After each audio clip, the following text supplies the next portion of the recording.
Hey, it's David here, and welcome to Devotional Saturday. So I'm thinking maybe on Saturdays I'll do a little devotional and read from a devotional. So like today's January 30th, the title is called Recipe for Joy. And I was reading it, and I'm like, this is actually a great one for today.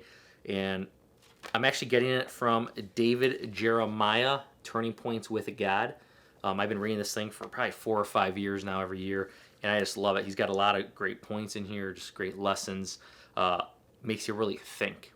And David Jeremiah also does have a really good.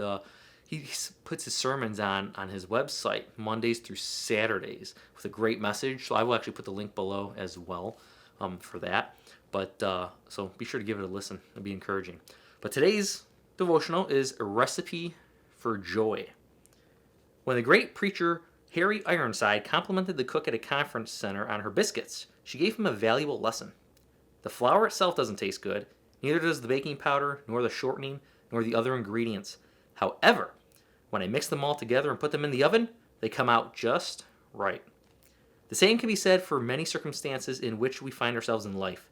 Limitations, pain, shortages, injustice, failure. None of those ingredients are palatable by themselves, but in every case, when the circumstances of life are mixed together by God's providence, something good results.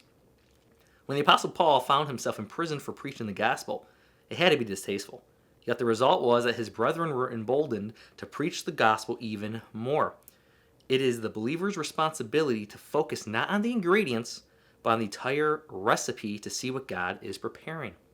If your circumstances are not palatable at the moment, step back and see if you can't find a reason to rejoice in the end result. And that is one of my favorite devotionals that he puts out. Because really, we're either going in a storm, coming out of a storm.